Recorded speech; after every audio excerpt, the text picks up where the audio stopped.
how the Sidemen built $100 million YouTube empire, which is crazy. Which we know, you know, all the channels, the merch, the Sidemen Plus, the was this before that? Made a fucking liquor. What was it? Let's see. No, this is it's September of 2022. So sides, the liquor, merch, the 17 different channels. Niggas going crazy. Yeah.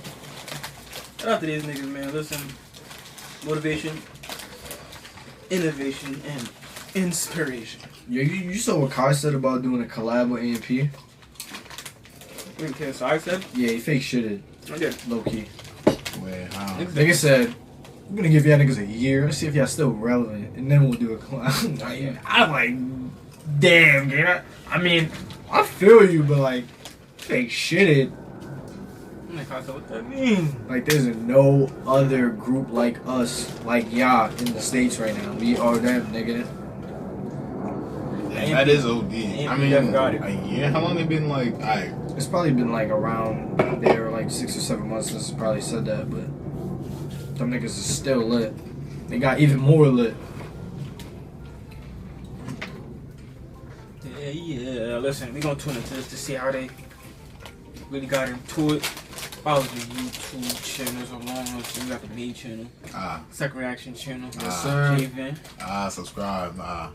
Follow the Reddit, man. That's gonna drop on the main channel. Follow our Twitch. Get it on live. In 2022, the Sidemen are international superstars. They're creative pioneers, lucrative businessmen, and the face of UK YouTube. But all this fame and acclaim starts with 7 lads in their bedrooms itching for an impossible future. It's a success story for the ages, but can it ever be done again? The inspirational journey is a decade in the making. Let's whiz through it. Simon and JJ knew each other in school, as did Toby and Josh. They hung out online for a while before inviting Ethan one day in 2013. Vic joined later that year, and the 6 of them began a GTA group called the Ultimate Sidemen. Fancying one more member, the group was completed with Harry's arrival in early 2014. All 7 were creating individually on their own channels before deciding to join forces. And thus, the Sidemen were born. The first year was a quick success. What? I've dead played these mini games. Facts. Well, all the time on Xbox. Their GTA videos found traction, and clearly the boys had stumbled upon something interesting. So much so that with their growing platforms, rising monetization, and flourishing friendship, they left their parents' homes and created the Sidemen House.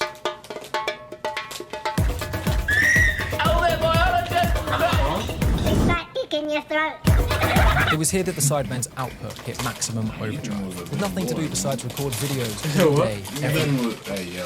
Yo, now what the fuck? Nah, that was crazy. Alright. Ethan was bigger than what he is. Yeah, in each other's company. Their YouTube channels grew and grew and grew. All things considered, they'd landed in the perfect setup. They were doing what they loved in an environment that encouraged it while living with their closest mates. But for many of them, I'm sure this was a crossroads moment. It was a huge risk moving into a house with practically strangers. YouTube was big at the time, but being a YouTuber, it wasn't quite respected yet, at least I'm sure not from their parents. Sure, the value of the job was revealing itself, but there were no guarantees. And they were young, finding their feet, working out who they were. Was it the right decision? Fuck it. I've got 300 subscribers in an hour. I'm gonna go and do more. They were kids chasing a dream. 7 lads who wanted a different life and wanted to have fun along the way. Shit, man, we're going somewhere. Yeah. I need to do more of it.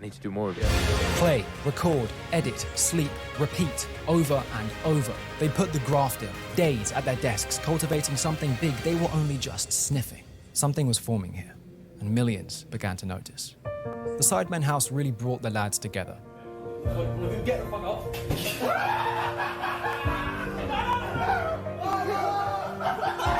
As well as colleagues, they were truly best friends.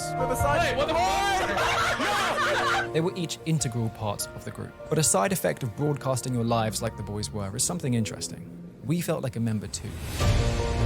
It was intimate. When fans today say they grew up with the Sidemen, this is where it began. Can you come see this real quick?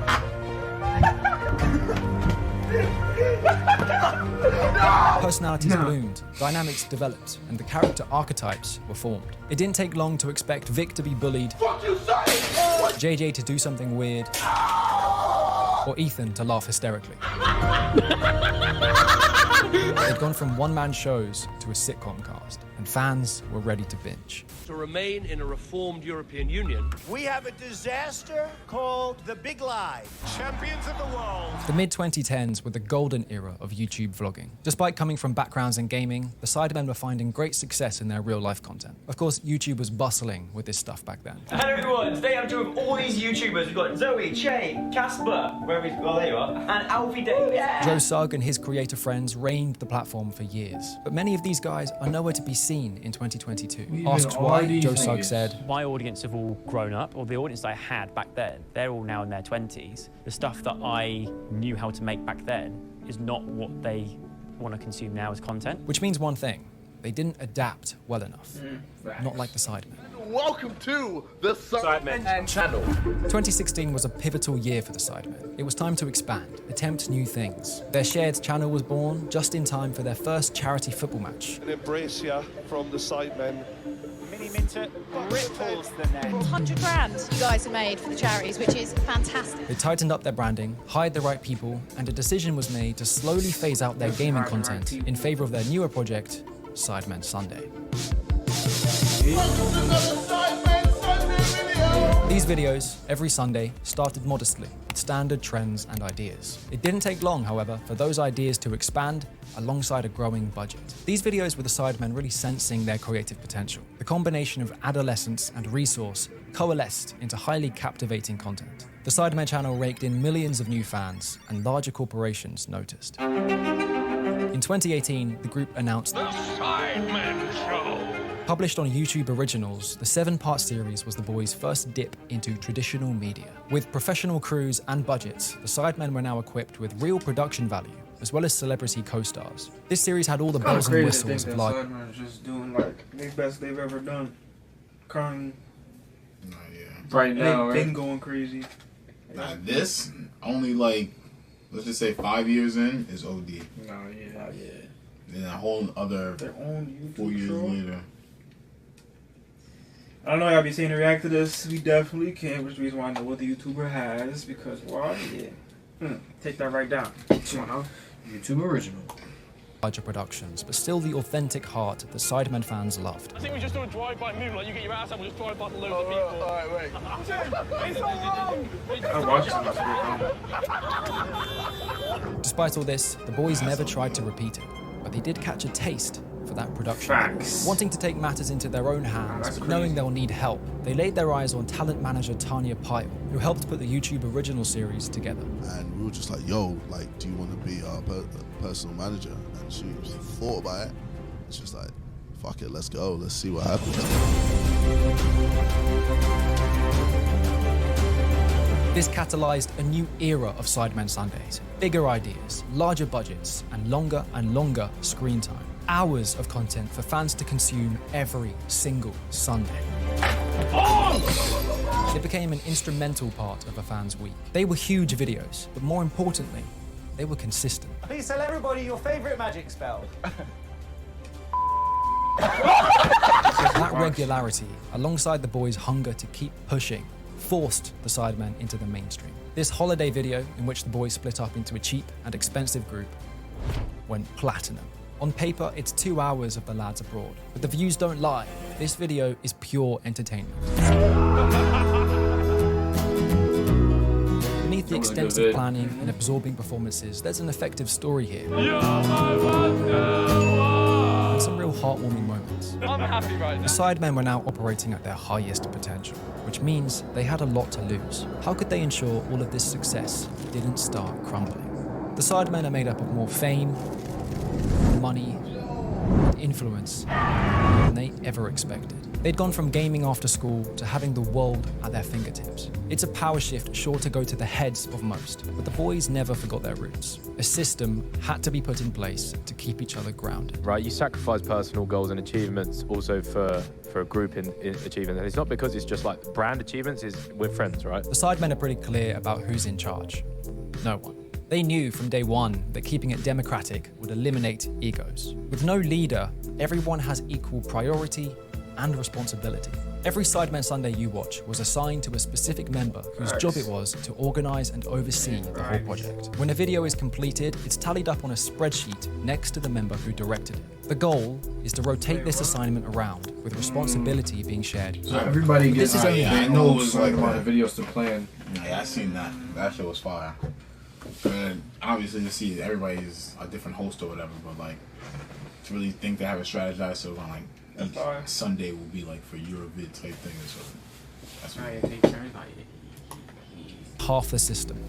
How did the Sidemen eliminate tardiness? The card system is the group's way of ensuring accountability. And if you're 30 minutes late to a shoot, you get a yellow card. 2 lates and a red card. With the red card, a Sidemen Sunday you directed is now scrubbed off your tally. Why is this bad? Because now you're behind the rest of the group. And remember, the goal is for this tally to be equal amongst all of them. Next time a video is assigned, it has to go to you. If you have to sacrifice maybe like one thing that you can do at a later date for the benefit of 6 of your friends, you're gonna do it. If you get yellow cards, you have to put more work in then. The more you let the team down, the more work you do. This decision might be the key factor why the group is still so strong today. The group takes priority, and they've all recognized this. Their longevity is a result of discipline and selflessness. But it would be criminal to leave their team out of this. For years, the Sidemen boys were jack of all trades. You have to be when starting YouTube. This meant knowledge of sound, camera, marketing, distribution, design, and editing. But there's a crucial stage in every creator's growth where they have to leave that control behind. We have a couple people that are so essential to the whole operation now because they've come in and they've just put us first on a daily basis. And today, they have an expert team of specialists that help bring their dreams to reality. Dozens of employees that help on thumbnails all the way up to building businesses. They've recruited powerful people with talent and drive that helps complete the Sidemen puzzle. And in doing so, the group's job titles have evolved. I think the one thing that's very different about being a video creator is that to do it as a job, you have to become a distributor. As they've aged, qualities in management, supervision, and leadership have had to form. A spirit for enterprise emerged, and many successful business ventures are thanks to the behind-the-scenes help. Because of this rock-solid foundation and guidance, it's really hard to see the Sidemen slowing down anytime soon. You guys really could do Sidemen forever and have it maintain your lifestyle forever. I'm sure the Sidemen look back on their journey as a bit of a fever dream. They've accomplished so much, and every step is still there to be watched. Just 10 years ago, they were kids playing FIFA in their bedrooms. They didn't know their place in the world, what was destined for them. They just had the balls to imagine. It took creative thinking, an endless drive, and a whole lot of responsibility. But the Sidemen paved their own path. And as impossible as it seems now, I'm sure back then, they felt the same way. YouTube today might seem like an impenetrable fortress, like the stars are already established. But the world latched on to the Sidemen for who they were. You don't need $1 million or a dedicated team. Audiences want one thing, and that's you. Ultimately, the Sidemen proved one thing, that anything is possible if you just believe in it and do the fucking work. Work hard, man. Look at this video, man. E for effort. Prioritize, my guy. Well, we started with how them niggas just... What did y'all get from that video? Just, you know. More battery power in my deck. Pretty much everybody got to be on the same page, man. That's just more motivation. Gotta go harder. You gotta stay focused. Chase your dreams. Anything is possible. Be efficient and telling you this. They did this in 5 years, man. Work smarter, man.